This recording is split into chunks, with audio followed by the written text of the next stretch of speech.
I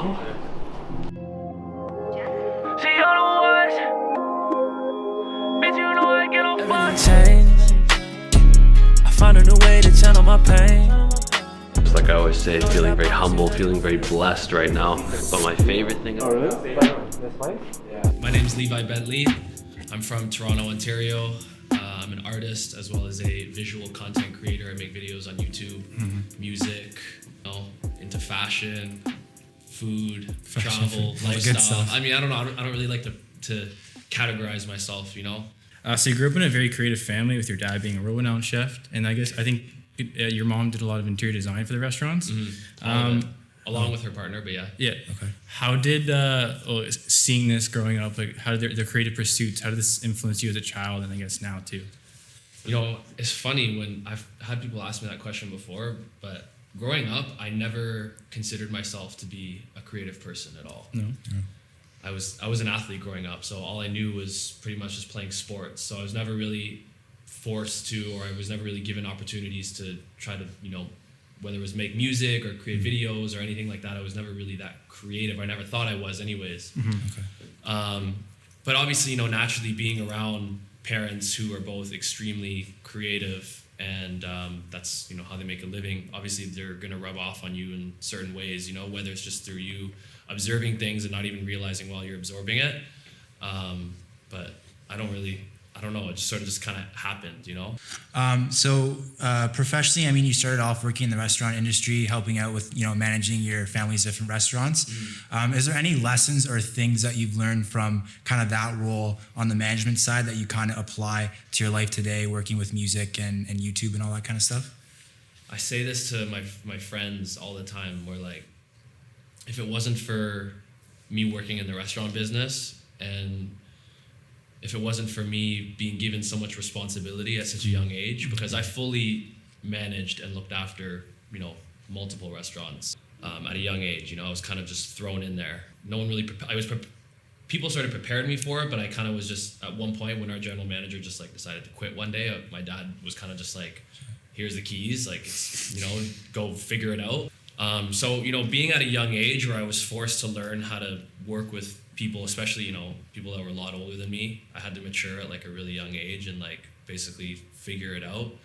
I look at the music business or even anything that I'm doing right now with YouTube, it's no different, you still have people that are working with you, working for you, things that need to get done. So, so much of the restaurant mentality that I've been taught over the years of working for my father, I've completely taken that, put it into what I'm doing right now. Whether it's through creating videos, making music. At the end of the day, my mom is the one who actually told me this, but the creativity aspect of what I'm doing right now really is only about 10% of it. The 90%, my mom and dad actually both say that comes down to doing shit that's not necessarily fun, stuff that you just got to get done. Stuff. You know what I mean? Tasks, boring shit, stuff, annoying stuff. And that's the majority of it, in trying to succeed with what I'm doing. And if it wasn't for the restaurant stuff and learning how to be efficient with my time, manage people, how to be professional and stuff like that, then I don't think that the growth that I've made in such a short period of time would have happened if it wasn't for the restaurant business or the business background that I was taught from a younger age, So after working for so long in You'll take pics, dog. What spurred you to kind of move away from, I guess, managing the restaurants into YouTube creation and it was so music? random. Basically, what happened was, I was running Frings at the time, and I remember Jet and my younger brothers Jet and Kai decided, hey, we should just start a YouTube channel. And at the time I had no idea even anything about YouTube. I didn't know what a vlog was. I didn't know anything about the whole YouTube culture or anything. And so my brother just picked up a camera and just started vlogging his day, and people started to eat it up and wanting to watch this stuff, and it started to sort of pick up really quickly, and I was sort of just might as well just try it. It looks kind of fun, you know what I mean? So I had no idea what a vlog was. I literally just went and bought a camera, point and shoot, picked it up, started walking around and just talking shit into the camera just as I was like carrying on throughout my day, whether it was in the restaurant or whether it was hanging out with friends. And it just sort of caught on, and then slowly things kind of just like transformed into me having a YouTube platform where I actually had like a good amount of people watching it. None of it was planned. It literally just kind of all happened organically, and I think that's why I guess people sort of continue to support me, because it's not like anything I'm doing. I think none of it really feels forced. It's kind of just like natural. You're just kind of following me for me, you know? Yeah. If So that I get- answers your question. No, it does. Yeah, it answers like a couple of them. So Yeah. that's good. So putting yourself like on YouTube, and obviously it's like you're making your life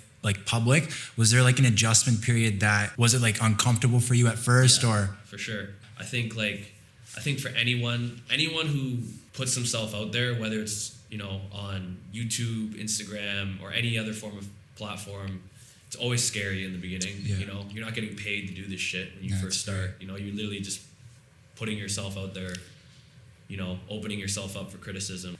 You know, obviously it's scary in the beginning, and you know, even now, like you still obviously get in your head a little bit, and this industry is very difficult because it's been weird, you know, like working in a restaurant I worked with my family for almost like 9 years, and you know, getting up and going to work every day where you're forced to interact with people and you're forced to, you know, be around new faces every single day, versus now my life has sort of transformed into like kind of heavy isolation in a lot of ways, you know. All my stuff, whether it's through editing, creating music, or anything like that, is pretty much predominantly just me being at home, like by myself, you know. So I don't really interact with people as much as I used to. So it's one of those things where it's like, once you kind of dive into it and you kind of say, this is what I'm doing, Yeah. can't really turn back. Yeah. You know? Like and I all feel hands like I've on sort deck. of hit that point now where it's like, you know, I'm doing this, you know, I can't really turn back. Of course it's scary. I mean, like at the end of the day, like you're just putting yourself out there, like I said, for opening yourself up to criticism. But I mean, at the end of the day, if you believe in yourself, confident in yourself, confident in your ability, good people around you, good friends, good family, everyone's supportive, I mean, it's only up from here, right? Yeah, exactly. So start getting into your music now. Growing up, was music something that you were interested in, like not just listening but also making it, or is it something that you just decided to do as your YouTube channel was growing? Honestly, if you would have even said to me a year ago, like, you're gonna make music, I probably would have just laughed at you. No aspirations to being an artist. No, I used to just like freestyle with my boy in the car. So my friend Zach and I would just put on like YouTube beats, and we'd just be in the car and we'd just like freestyle together and stuff. It was obviously just a joke. And then finally one day he was just like, yo, like, you actually sound good. Like, I'm booking studio time. And I'm like, no, you're not. Yeah. With a mic and spitting while like someone just sits there and like listens to me. Like, obviously, like I was nervous, Of you know, course, like yeah. it's just the thought of like going to try to record in a booth. Like, even you, Nitz, like when you come to my house, like it's nervous, like you're feeling nervous just like recording, you know? Yeah. But I went in the first day and like I said some shit. I don't know. It was terrible, obviously. And I remember hearing myself back for the first time, and I was just like, kind of just like interested. You know, I wasn't like. There's something there. There was just something there. I was Yeah. like, whoa, that's Kinda kind of sense- cool. You yeah. know, like even though it was shit, obviously. Right, I was right, like, right. that's it's, you know, I'm like intrigued. You know. Yeah. So then I went home and I'd sit at home on my off days or after work or before work, and I would just try to learn how to just write music. Okay.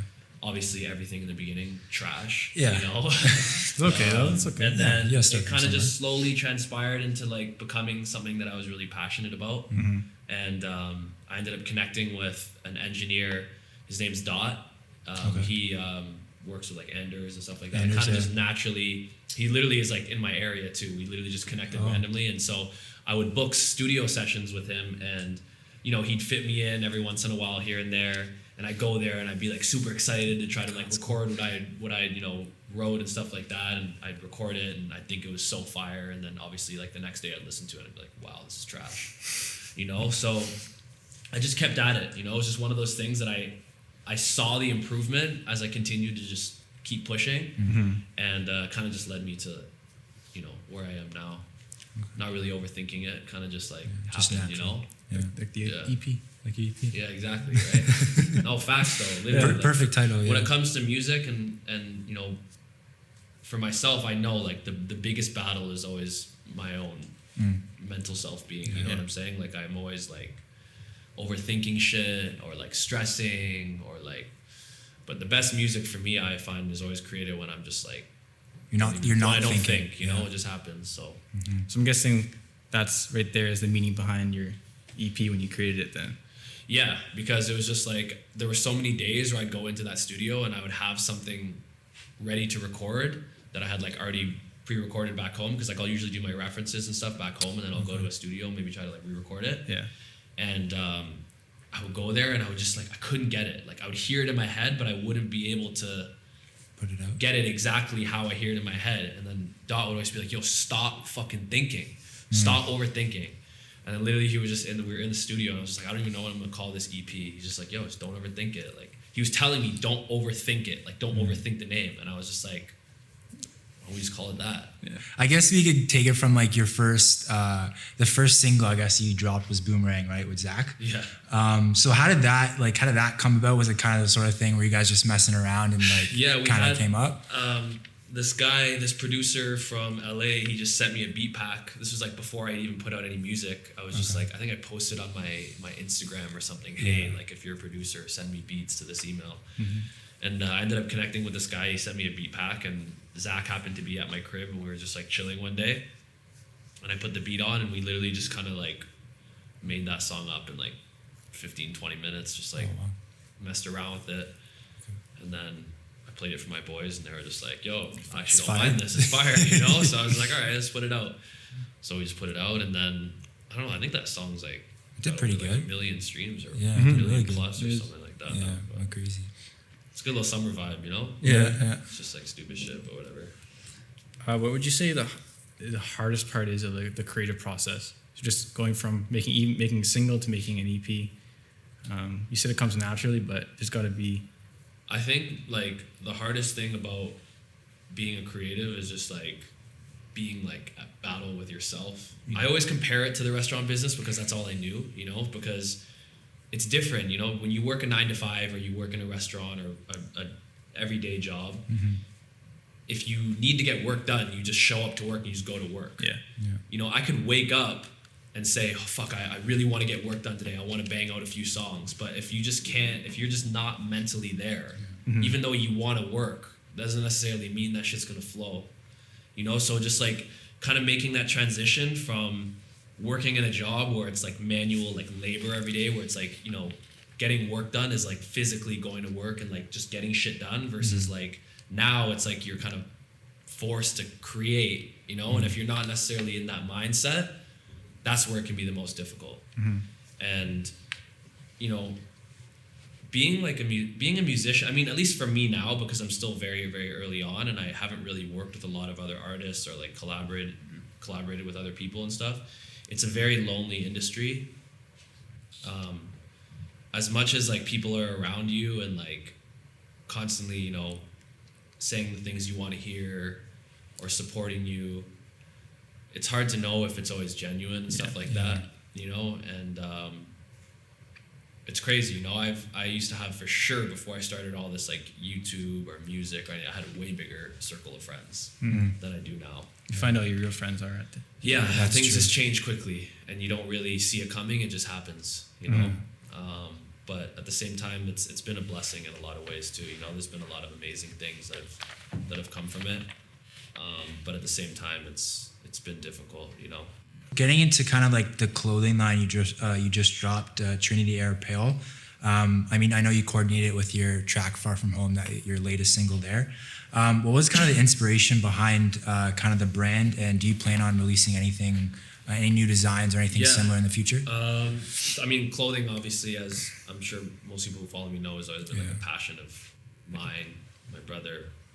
And it's like, my whole friend group are pretty much like, that's what we love to do, is just talk about gear. Yeah, no, I'm definitely planning on working on more designs. I got like 3 more designs that I'm pretty much ready to roll out for this summer. In terms of like inspiration, again, it's like it's work goes hand in hand with how my music's created. It kind of just happens. You don't really like think about it. It's just like you'll kind of see something and it'll spark an idea and be like, oh, okay. then you kind of play around with it, then one idea sort of leads you to the next and the next and the next. I can't really like give you an exact Like a step by step and how it came to be. Okay. Far From Home, obviously, it being Trinity Air, that had to do with the fact that the song was about someone that moved away from where I was. Okay. Sad love story. Yeah. You know? You know, so it was kind of like airline inspired, you know, but everything that I do with clothing, I've made it a point where like, I don't want to become someone who's just like creating merch. Many people that are doing that, you know, and like, I mean, no offense to a lot of other people, but like a lot of the merch that I see is just like, I don't want to make a shirt that says like Levi Bent-Lee across it, you know, where like a lot of people are just kind of like doing merch with their name across. I don't know. I want to do something that has a little bit more substance to it, something that either has like a message that goes with it or something that when they put it on, they can be like, oh, okay, I'm not supporting it just because of the way it looks, but like I feel a certain way when I put this on. Like I fuck with like what he's trying to do, what he's trying to say through the message that he's creating with this piece or whatever it is that I'm doing, you know? Okay. So that's sort of like my direction with clothing. It's still early stages. Everything's very early stages right now. So Who, if you don't mind, you want to shout out like who helped you create? Did you have anybody help you create the design for it? Yeah, my boy Michael James from New York. I linked up with him through Instagram randomly. Actually, I just posted that I was looking for graphic designers, and I ended up finding this kid. He was like super talented, and he's actually helped me design all of my merch stuff up until this point. Actually, no, my last two clothing drops, he's the one that designed them. But moving forward, he's also going to be helping me with like a bunch of the other stuff. He's super talented, super amazing guy, humble. If you're watching this right now, shout out Michael, because he's been killing it for me so far. So a big highlight for you recently was going down to New York and seeing your ad for the Secrets with Leo. Yeah. What was that like for the first time seeing that up on Times Square? And does it motivate you to want to get back in the studio right away and just? You know what's so funny is that like I'm gonna like shift that question a little bit, because when shit like that happens, you don't expect it. It's crazy because like, you know, when I first started making music, my goal was just to put out like one or two songs. I was like, I'm just gonna put out a couple songs, and I just want them to be listenable. You know, I just want to put it out and like people not like feelers. People not be like, oh my god, this is awful. You know, I just wanted to put some shit out that people would be like, oh, it's okay. You know, and that was just my goal. It was just like to have fun with it. And then next thing you know, I put music out and it starts doing more and more streams than I thought it was going to. Things sort of take off a lot quicker, and it's just crazy to see how quickly your goals can change. Like as you reach them, they just change again. Then you want more, you want more, you want more. So the Billboard thing, like as it happened, it kind of just happened really unexpectedly. And big shout out to Leo, because he's the one that like made it happen and stuff. But yeah, obviously, you know, like going to New York and seeing yourself on a billboard, like I just, first off, like even imagining myself making music and like doing the numbers that my stuff's doing right now with like no promo and like no cosigns, no nothing, is already like a huge blessing. But then to go to New York and obviously see, you know, your face on a billboard is like extremely humbling, you know? But at the same time, like I'm not trying to sound like cocky, but it's like, you know, I just like, you have goals, like, you know, you envision yourself doing certain things and like you manifest it and then like it happens, you know? So like you're surprised, but then at the same time you're not, you know, because like you envisioned it and you saw it happening. So as much as like I was surprised, it's like at the same time like you're not. But I don't mean that in like a cocky way. I know you know what I'm saying? Yeah, I know what you're saying. You know, you've put out a few music videos for Entourage, Change, and Want You Back. With your obviously you're pretty much in front of the camera a lot. Did you have did you feel comfortable kind of filming music videos, or was that kind of first music video? I was fucking nervous. Yeah, well, I can imagine. Like it's pretty. I was very nervous. Yeah. Was that for Entourage, the first one? Entourage, yeah. Okay. I had no idea, because when you're creating content and you're always the one manning the camera, or I'm working with someone who like I'm still manning the camera even though he's shooting. Like it's still, you know what I'm saying? Like I've always been very hands-on, like in control of like everything that's being filmed, what I'm saying, what I'm doing. Like I'm picturing the whole editing process. So when I shot my first music video, it was the first time where I stepped in front of a camera and I felt like I had no control. So I felt like I was thrown into a position where like I had no idea how it goes. I was like, I didn't know like what to expect even, you know? But then after like the first 10 minutes, first 15 minutes, I was like, okay, It's easy, you know. I'm actually shooting a music video tomorrow with Maz, and that'll be my next video that's coming out. But it kind of just, I was nervous at first, but it just like went away after, you know. Was it last summer? Yeah, last summer I had to do a best man speech at my best friend's wedding. Holy fuck. That's nerve-wracking. Was it a big wedding? What's that? Was it a big wedding? It was like at least like a few hundred people. That shit has just always like terrified me, you know? And I had to get up in front of all these people. It was like all old people shit too, you know? Like, you gotta be like funny, but then like you gotta also kind of be like, there has to make be a fun line, of the group. yeah. You can't do it too much. And like, I remember just like some people came up to me after and were like, yo, that was pretty aggressive. Because I ripped into him pretty hard. Oh, like, shit. Honestly, it's going back to what you said. I get nervous, but it's always like that lead up until you're there. And then once you're there, and then like once the lights are on you or like once the camera's on, it kind of just goes away. So just to end off, what's next for Levi? Just new music dropping? Yes, dropping a project in June. Okay. It's titled, well, I guess I don't know if I can release the title name, but Oh, I'll say it now. It's called Yes Chef. The reason why I've decided to call it that is because, well, first and foremost, you know, like if it wasn't for my parents or, you know, what my father taught me specifically, like through working with him, just none of this shit that I'm even doing musically would be possible, you know, just because everything that he's instilled into my mind in terms of like work ethic, pushing through, overcoming difficulties, like just instilling like a mindset into my head where it's just like you just work hard, work hard, just get it done, no excuses, no time for small talk, just get it done, no procrastinating. And that's really sort of how this project came to be, because you know when you're an artist, you can easily just fuck off and just like not just like you know, you don't no one's forcing you to get up and go record, you know. It's really just on your own terms. Like what you're gonna get out of it is what you put in. And so when I was growing up and working in the restaurant, there was this whole mentality that I was always taught and that we would always teach our staff, was called like the yes chef mentality. Which was when you're given an instruction, there's just no time for questions, no please, no time for thank you. It's just yes. You just answer yes. So that's sort of my mindset, like going into anything, whether it's through creating clothing, whether it's through creating videos, whether it's through creating music, is just if you have a task or you have something that you got to do, you get it done, no matter what. And I think that just goes hand in hand a lot with how this project came to be. You know, like I have a lot of shit going on, like, you know, trying to create video content, trying to create clothing, create your own music. It's a lot. It's a lot on like, you. You know, and I don't really have a big team. Like, you know what I mean? Like, it's really just me and like a couple of my close friends that are doing this. So trying to take all of it on and do all of it yourself, with the help of just, you know, a few of my friends, is a lot of work. And if it wasn't for like that mentality that was instilled into my brain from the time I was young, just none of this would have been possible. So I just felt like I really owed it to that, to call this album that. Thank you. Saying, I appreciate Yes it. Chef, June 14th. Don't fuck around. Don't sleep on it, guys. Trust me. It's over.